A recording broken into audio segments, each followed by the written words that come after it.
Hey everybody, welcome back to the 80s Slashers YouTube channel.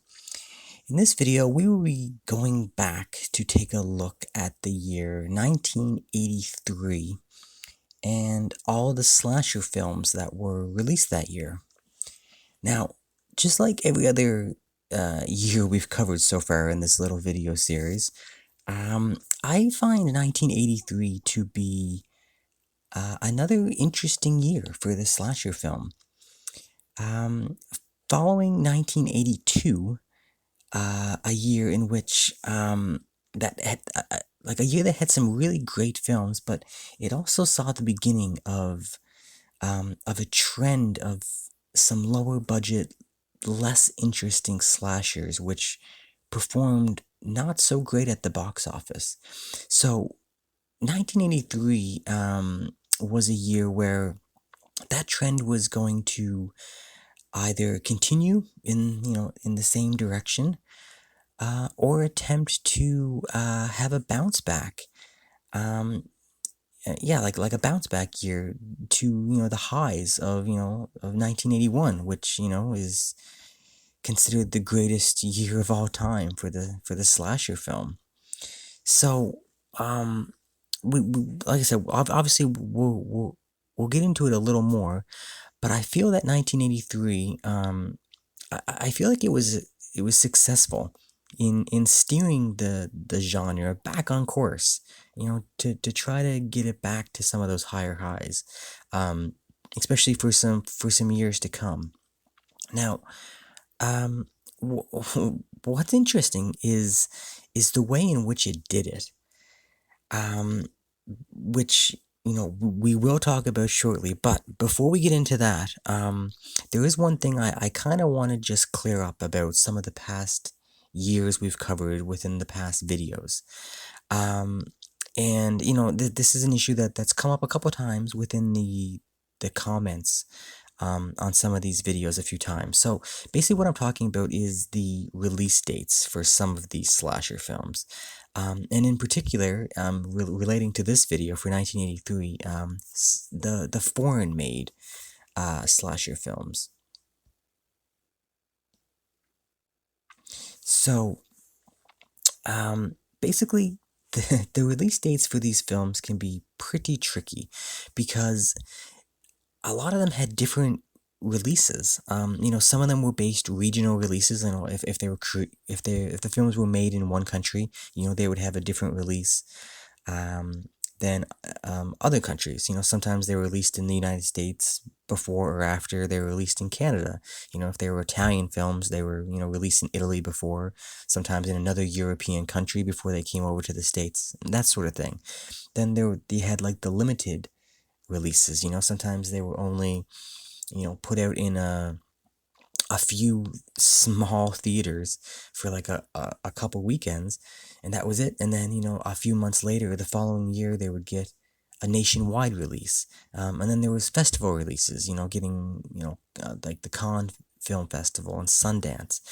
So these films it's tricky to get like a steady like a steady stream of when they were actually released, because sometimes they popped up multiple times. So now, like I said, there are a lot of foreign films that did get released in their countries. That got a later release in North America.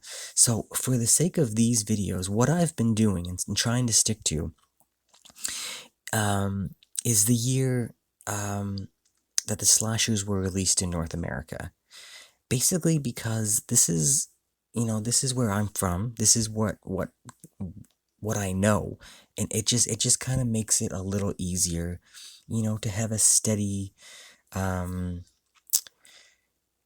like a steady I don't know, like it's kind of hard to explain. It kind of like if when we're talking about 1983 and we go back and we're like, well, what a typical American or Canadian, teenager, when they went to the theaters in 1983, like what were they able to see, and so that's kind of what I'm going for. Like this is the year in slashers.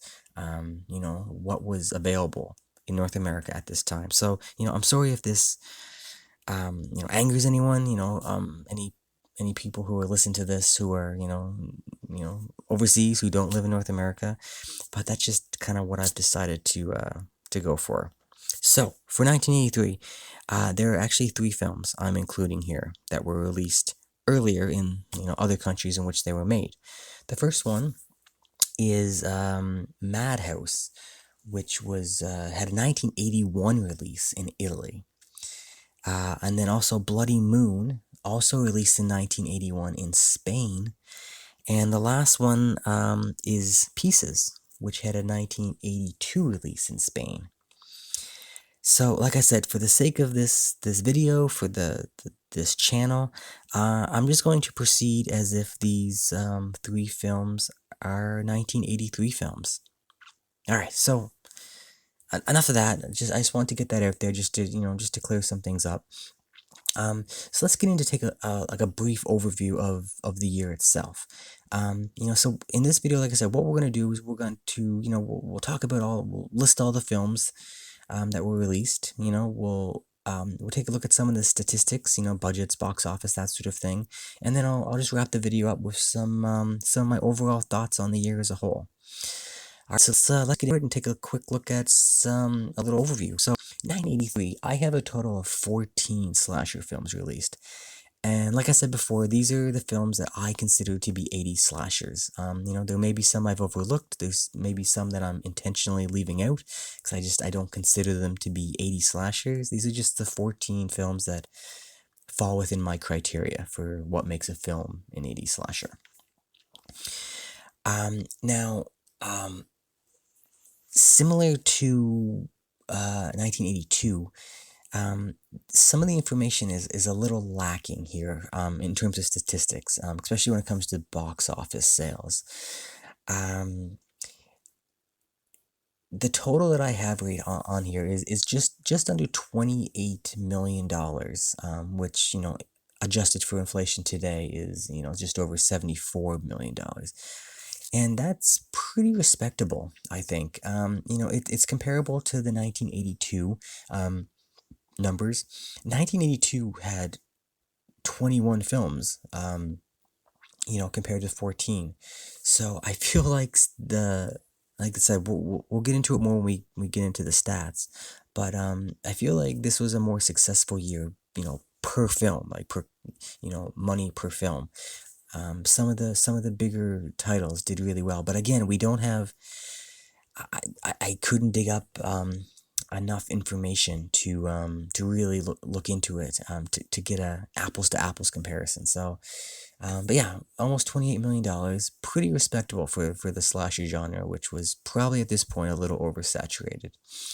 Another thing that's interesting is the number of holiday themed films. There's 0. This is the first year we've gotten 0, and of course these are the films that like the titles were named after a holiday or an event, like Friday the 13th, Halloween, Prom Night, Christmas Evil, Happy Birthday to Me, Graduation Day. These films, it was a trend, it was a thing, and it was getting people out to the theaters, and it was something that seemed to be working quite well within the 80s slasher formula.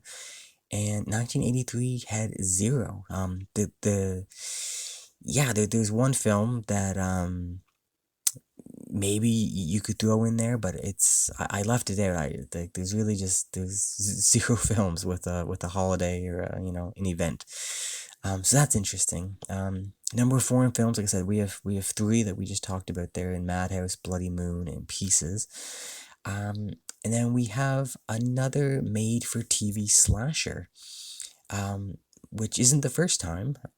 This is the second time we've had one of those, but that's interesting. And this is the first time we've had a shot-on-video slasher, also released this year. So again, it's fairly interesting. It's shaping up to be sort of a different type of year, but again, we'll get into it. So let's, before we go any further here, let's just take a look at all 14 of the films released, and so we know what we're talking about. So in January of 1981, the first film released of the year was The House on Sorority Row. Then in February of 83, we have Curtains. In March, we have Deadly Lessons, also known as The High School Killer. In April and May, we had no films released. In June, we have Sledgehammer. And in July, Mountaintop Motel Massacre. And then in August, we have Madhouse. Moving into September, we had Mortuary, followed by Sweet 16. And the last film released in September was Pieces. Moving into October, we have The Final Terror. And also in October, Bloody Moon. November of 83, we get The Prey, followed by Sleepaway Camp. And the last film released in 1983 in December is Scalps. So yeah, when we take a look at all these films, it's like I said, like even though like this is the least amount of films so far we've had. Prior to this, 1980 had 15 films. 81 and 82 each had 21. So coming out of 14 films, 83 is the least the least amount of films released up to this point. But even with that, the lesser number, looking at this list, this is a solid list of slasher films with some really big heavy hitters in my opinion. So it's I almost want to say this is an improvement for me over 1982. This year just had a little bit of everything, it seems. Like I said, it has like the really like the heavy hitters, has a few lower budget titles. It had the foreign films. It had and like I said, it even had a made for TV film, slasher film in Deadly Lessons. Which is interesting. And like I said, like we had seen in 1981, Dark Night of the Scarecrow was also a TV film. So this isn't the first time, but yeah, Deadly Lessons came out. So that's kind of pretty. That's pretty cool that at this time they were putting slasher films on TV. I believe it was NBC that aired it. And then also we had a shot on video slasher with the film Sledgehammer. Again, so now we're getting different types of filmmakers. Getting into the slasher genre. So again, it's pretty interesting the way that this year is unfolding. It's quite different from the years past. But and it's a big but. The 1983 is the first year that we do not get a Friday the 13th film. Yeah, it's basically 1980, 81, and 82 all had a Friday the 13th film, and we get to 83 and there's none. First time. And actually, like I said, there's in all the 80s, there was 8, Friday the 13th films. And so 10 years, so there was 2 years that didn't have one. So 83, and the only other time that we get this is 1987. There was also no Friday the 13th film. So that's pretty interesting. But what's actually even more interesting is 1983 is the only year in the 1980s with no films from the major 3 franchises. So we got no Friday the 13th, we got no Halloween, and we got no Nightmare on Elm Street films. This is the only year that we had that. Every other year, whether it's 80 to 89, at least one film from those genres makes an appearance. So 83 is an anomaly in that sense. So it's Yeah, very, very interesting. Now, I will say I do recognize that, Sleepaway Camp, some people probably consider Sleepaway Camp a franchise. I myself view it as just a trilogy. The first three films, like the parts one, two, and three, um, the 80s slashers. That's basically it for me. I realize that I think there's a couple more films made later on. So technically, I guess it is a franchise, but it's not one of the big three franchises. So, um, yeah. So I'm just gonna leave it at that. But yeah, very interesting. So yes, let's take a look at the release schedule here. So when you look at this, you can see it was a very slow start to the year. Um, Basically, the first 8 months from January through August, um, there was basically only uh, four films that were got a theatrical release. You had House on Sorority Row, Curtains, Mountaintop, Motel, Massacre, and Madhouse, which was released earlier in 1981. And then you also got the made-for-TV slasher and the shot-on-video slasher thrown in. So very slow start to the year. Um, which it's really interesting because since May of 1980, once Friday the 13th hit, um, up to that point, 80, 81, 82, it was hard pressed to go to the theaters and not have an 80s slasher playing at some point. In 81 for sure, like there was always always a slasher playing in the theater. So this is the first lull in the whole genre where, like especially like April, May, there was nothing playing. Um, March, April, May, because Deadly Lessons was a TV film. So yeah, it was the first little downtime for the genre. It was taking a breather, maybe kind of like a little hangover from 1982. I don't know. But once you hit September, you're ramping up for the holiday, like the fall season, Halloween, Christmas season, all that stuff. It picks up pretty good here. And yeah, so like I said, when you look at like the films released here, like just from in January, February, two heavy hitters right out the gate in House on Sorority Row and Curtains. Great way to start the year.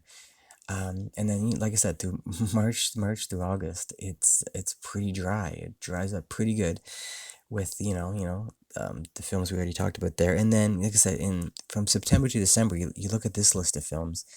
Some pretty big heavy hitters mixed in here. Some lower budget ones for sure, but a really good list. And I feel like it ended the year pretty strong, and hopefully setting up for 1984 to you know to keep it going. Hopefully, we'll see what happens in 1984. Yeah, so kind of an interesting release schedule, all kinds of stuff thrown in there. Like I said, a little bit of everything, different types of slashers. No Friday, no franchise films. So interesting year. All right, so let's take a look at some statistics here. All right, so first thing we'll take a look at is some of the budgets. Now, I guess it's not too much of a surprise here. The Curtains Canadian film has the highest budget with 3.7 million, and yeah, it's not too surprising to me. It's Curtains is a really well made film. Like it kind of has like a classy feel to it. It's a slasher made for adults. It's not the typical low budget. Um, 80s, just the low budget 80s slasher that we're used to. This is a classy film, has really good actors in it. Filmed really nice. So yeah, this is not a big surprise. Same thing with Madhouse. It's a really nice looking, um, nicely shot film. So yeah, with a $2 million budget, that sounds about right. Now the next three, House on Sorority Row, Sleepaway Camp, and Pieces, all within the $300,000 to $400,000 range. Again, that sounds about right. Those are lower budget films. But they look good. They use their budgets well, and they're all great films. We get down to the Prey, $150,000. That sounds about right. That is quite a low budget film. That yeah, that film looks like it was about 150,000. Sledgehammer, 40,000. To be honest, that's a little surprising because it doesn't look great. If anyone's ever seen Sledgehammer, if you just go check out the trailer, you'll see, you'll see what it looks like. So 40,000. I don't know where the money went to, but yeah. And then Scalps.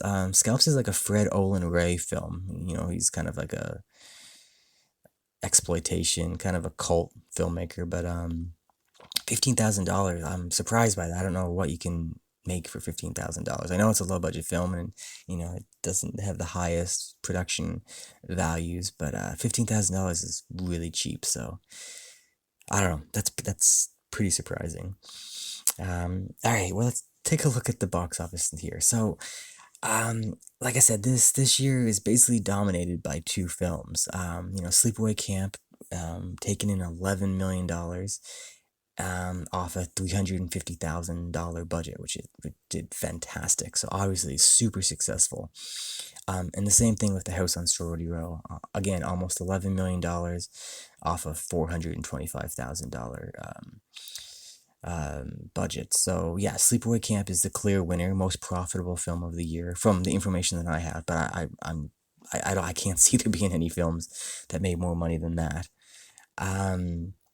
And then Mortuary. I don't have the budget for Mortuary, but yeah, taking in 4.3 million. Um, yeah, very impressive, very impressive. So that did well. Pieces did well, $2 million. Um, and then The Prey at $50,000. It actually lost money. According to the budget, 150,000 budget and made 50,000. So pretty disappointing there. That's that and it's funny because The Prey is the type of film that we saw a lot of in 1982. So um, yeah, maybe that might be the only one in Scalps. I guess probably the Prey and Scalps are probably the two films um, that fall into that same category that 82 was oversaturated with, in my opinion. So, the filmmakers may have learned their lesson, and if they say, well, if we're gonna make money, we gotta make, at least spend a few $100,000, like Sleepaway Camp and House and Sorority Row did. So yeah, I wish I had more information. I'm sure Curtains did pretty well. Um, what, like The Final Terror might have done okay. Sweet 16. There's a couple films, Bloody Moon, again, a foreign film. It's hard to keep track of that. But I feel like, for the lesser number of films, 83 did pretty good at the box office. Obviously it was dominated by three or four big titles. But they were stellar titles, really good. So, yeah, so that's that's pretty much a quick look at some of the statistics there. So let's just move on, and I'm just gonna give some of my final thoughts on 1983. So, all right, so 1983. So where are we at this point in the 80s slasher craze? 1980, it was a strong, eclectic start to the genre, but it eventually developed the formula, mostly with Friday the 13th, and it by the end of the year, it started picking up steam with some really good releases, Terror Train and Prom Night, whatnot. 1981 came along and the genre exploded. 21 films, high percentage of them really good. Box office was just raking in the money. There was a movie at the theater. Every weekend you could see a new slasher, it seemed. The formula just got fine-tuned. It just was clearly the peak of the genre. We hit 1982, kind of a step back in both box office returns and, in my opinion, quality of films. Still some really good films, for sure, but a lot of lower budget, you know, uh, films that just didn't do too well at the time and haven't really stood the test of time. Um, yeah. So, then we get to 1983 here, and I think it's safe to say that 1983 was a step in the right direction. Especially when, compare it to what I consider a down year. from 1982. And it's interesting because, like I said, like I feel like this was a like a little bounce back, but um, it did this despite the fact that there was no Friday the 13th film to hold up the genre like almost every other year in the 80s had. And no franchise films, no Halloween, Nightmare on Elm Street. That's a year away still. So this had this 83 just had enough like really top level slashers to keep people interested. And then they also had some things thrown in, there was, movies on TV, like shot on video films. There was a good mix, some foreign films being, brought over from years prior.